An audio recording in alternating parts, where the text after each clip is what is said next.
On March 12, 2004, Fresno authorities were called to the home of Marcus Wesson, a convicted mass murderer and cult leader. Inside, they found the bodies of 9 of Wesson's children, ranging from the ages 1 to 25. And 7 of the victims were under the age of 9. Wesson, who was arrested and charged with the murders, claimed that one of his sons was responsible for the killings while he was away. However, a jury ultimately found him guilty on 9 counts of first-degree murder and 14 sex crimes. He was sentenced to death. The case of Marcus Wesson is really disturbing and is a tragic example of the dangers of cult mentality and abusive relationships. It raises important questions about the role of society in protecting vulnerable individuals from exploitation and abuse, and the need to intervene when necessary to prevent such atrocities from occurring. And in today's video, we're going to be examining the life and crimes of Marcus Wesson. We're going to talk about his early life, the conditions of his household, and the events leading up to the murders, including all the legal proceedings and aftermath of the case. So, some of you may know him as the Vampire King of Fresno. You ever see him on episode 5 of season 2 of True Blood? And he also had a cameo in Vampire Diaries season 4, episode 11. He also was an extra in the Twilight series, all the movies. Those are all not true. He was not in any of the movies or TV shows I just said. It's just funny how he thinks he's a vampire, which we'll get into that soon. This is a story of the worst mass murderer in Fresno, California. If you don't know, Fresno, California is a small little town. I should say big city in California. So why am I doing this Fresno Vampire King piece of shit guy? I'm doing this because it took place in Fresno, and Fresno's literally 40 minutes away from where I am right now. So like almost 20 years ago, this shit happened a couple miles away. 50 miles away, I guess. I don't know. And if you don't know, Fresno is a tiny little town in California with a population of, I don't know, like 1 million people. So I just looked it up. I'm very close. It has a total of 500,000 so 500,000 people. Kind of popular. And most people that like just know California think of a few cities: San Francisco, Los Angeles, and most of the time Fresno. So like whenever I'm out of the state or anything, I just say I'm from Fresno and they know like where I'm from. So yeah. And like I said, I'm like 40 minutes away from Fresno. I'm not that far. And it's just a cool city. But this asshole made it have a bad reputation. So just a few disclaimers. This case does have a little bit of, I don't know, gross stuff about it. So if you don't like this stuff, then this is not the case for you. It has incest, it has child physical and sexual abuse, and of course, mass murder. So Marcus Wesson was born in Kansas on August 22nd, 1946, making his zodiac sign a Leo. He was the oldest of 4 children of Benjamin and Carrie Wesson, which was his parents. Marcus was quoted saying that his mother Carrie was a religious fanatic. On the other hand, Benjamin Wesson, Marcus Wesson's father, was a alcoholic and abused all his children. He ended up just abandoning the Wesson family when Marcus was a young child, leaving him with the award of the most piece of shit father that you can have. Marcus was raised as a member of the Seventh-day Adventist Church, so basically he was a church boy, which being a church boy as a child didn't really apply to him at all as an adult, and it didn't carry on into his adult life. By 1960, Carrie had moved the Wesson family to San Bernardino, California.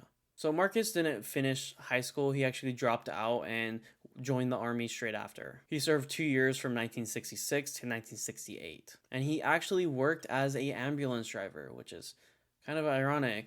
You know, ambulance driver saves lives. While in his future, he took a lot. So it's ironic. After he left the military, he quickly moved to San Jose in 1971 and moved in with an older woman named Rosemary Salerio. Rosemary Salerio had 8 children, including her 8-year-old daughter, Elizabeth Brianni Kina Salerio. Salerio?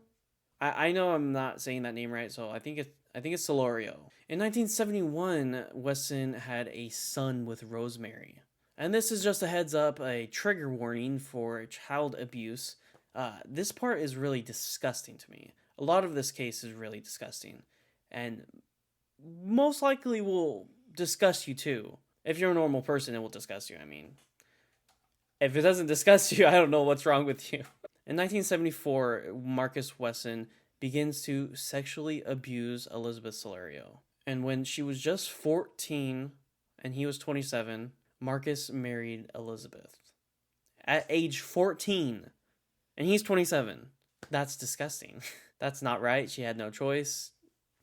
She was taken advantage of. And just 4 months after the wedding, Elizabeth gives birth to her first child with Marcus Wesson. Mind you that he's already had a child with Rosemary. So for the son that he had with Rosemary, basically his dad had a baby with his half-sister, and his dad also marries her, so that makes his sister his stepmom in a way, which is really, it's really weird and disgusting. All of this is just fucked up. In total, Marcus and Elizabeth ended up having 10 children together. And unfortunately, one infant died. So I don't know if that child was lucky or not. I don't think it was lucky in either way, but at least it didn't have to experience what Marcus Wesson does. So, unfortunately, Elizabeth's young sister had a drug problem, which she had to leave her 7 children with Marcus and Elizabeth. And if you think Marcus Wesson was, working hard for his family, you're completely wrong. Marcus Wesson never had a steady job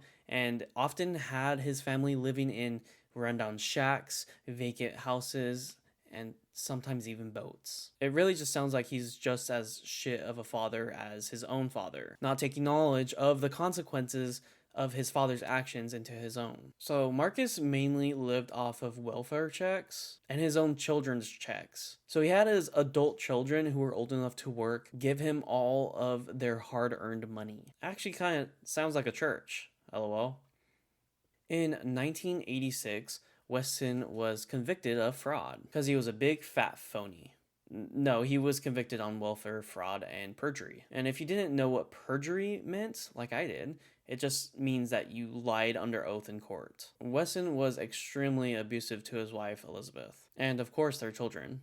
Elizabeth was even prevented from participating in the children's upbringing. She was basically stripped away and prevented from doing the one job a mother is supposed to do, which is to take care and watch the children grow up in life. And because of Marcus, she couldn't do it. So Marcus decided to actually homeschool all the children and taught them from his own Bible that he actually sat down and wrote, that highly focused on Jesus Christ being a vampire. No big deal. Just normal stuff. Normal religious stuff. How do you think that went? It's also not a good start to any child's brain development. And of course, like the narcissist he was, he also taught the children that he was God. And it's also so messed up that he actually made his children refer to him as Master or Lord. Like he's just some higher power. And it sucks because they didn't know any better. He also taught the children to be prepared for Armageddon. Again, no big deal on any child's development. And for his daughters, he taught them that they were all destined to be his wives in the future. His own daughters. And let me just throw up real fast. And this is a child abuse trigger warning. I know this whole thing is child abuse, but this part is really, really, I don't even know. It's just awful. Wesson had his own school curriculum. And do you think it was for them to become smart and pay attention in school? Of course not. That's not sickening enough. His curriculum involved teaching his daughters oral sex. As young as 8 or 9, he started this. What the fuck? 100% teacher of the year. And that's also a for sure way to receive tenure. And of course, another part to make the children's lives even more worse than they already are. I mean, children, or should I say slaves? Because they were basically his slaves. They had a lot of chores and responsibilities. And children that young aren't supposed to even have that. I mean, some chores here and there, like do the dishes and whatever, but not like what I'm supposed to say. I mean, what I'm going to say right now. Wesson made his children wash his gross stinky dreads and his stinky armpits and his ugly head. I don't even know why I complained about putting my own clothes away when I was younger. It just puts in perspective how lazy someone can be. This reminds me of that big sludge monster from Spirited Away. And if you think this case can get worse, well, let's just find out.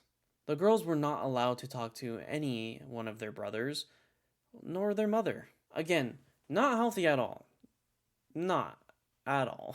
I mean, like, how more depraved can a child get from some of the most important people that they're gonna have in their lives? Because Marcus Wesson was a very sick monster. Wesson's 2 daughters and 3 nieces all became pregnant by him. They were all raped by him beginning at the age of 8 years old.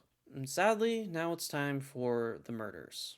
Wesson had declared that his daughters and their children all relocate to Washington State. That's also where Marcus Wesson's parents lived. Actually, I think that's just where his mother lived. I don't think his father's in the picture anymore. But I could be wrong. I didn't find that information. That brings us to the day of March 12th, 2004. Several of Wesson's family members and extended family, including his 2 nieces, declared that he'd give up all his children because they knew how bad they had it. And they knew that those children couldn't live like that anymore. Soon after, Fresno's police department was called to the household on a child custody issue. And little did they know it was going to be much, much worse than that. So Wesson, of course, refused, which led to a standoff. Wesson told the police to wait, and then he disappeared inside his house. Which, that's a bad sign. Completely bad sign. Like, what are we doing, police department? What are we doing, Fresno police? I don't know why they didn't stop him. I guess they didn't see anything wrong with the situation, so they just thought it was normal. And they thought nothing of it, of course. But when he came back outside, he was completely covered in blood. So that is a extremely bad sign now. So the Fresno PD stated that they heard no gunshots whatsoever. How did they not hear any gunshots? I don't know. That just baffles me. And on the other hand, witnesses testified that they did hear gunshots. So what was it, Fresno PD? Did you hear them or did you not? The police soon investigated the house and found 9 deceased individuals. 2 of Wesson's daughters and 7 of their children. And I also found this information really creepy. They're all found in one bedroom that was filled with antique coffins. That is creepy as fuck. Each victim was fatally shot through the eye. Only 2 of Wesson's children survived, and it was because they weren't present. So I know 100% I'm not going to get all these names right, so I'm sorry for butchering these names, but I'm going to do as best as possible to pronounce them the right way. So the victims included Sabrina April Wesson, age 25, Illabelle Carrie Wesson, age 8, Aviv Dominic Wesson, age 7, Jonathan St. Charles Wesson, age 7, Ethan St. Laurent Wesson, age 4, Marcy St. Christopher Wesson, age 1, Jiva St. Vladispiri Wesson, age 1, and Sedona Vadra Wesson, who is also age 1. All these people were gone way too early in their lives. Most of them didn't even experience 5 years of their life. It's just a terrible, terrible thing to even talk about. It's so bad. I hate this case. At Wesson's trial, the prosecutor was Chief Deputy District Attorney Lisa Gamoian. Wesson was represented by public defenders Peter Jones and Ralph Torres. Committed all of the murders, including of her son, Marcy, and then committed suicide. The weapon was a .22 caliber handgun, which was also found with her body and her DNA on it, which lent credence to Wesson's claim. The jury declined to find that Wesson fired the fatal shots, but convicted him of murder anyway, presumably finding that he had persuaded the children to enter into a suicide pact. On June 17th, 2005, Marcus Wesson was convicted on 9 counts of first-degree murder and also found guilty on 14 counts of forcible rape and sexual molestation of 7 of his daughters and nieces. On June 27, 2005, Marcus Wesson was sentenced to death. Unfortunately, he is still with us.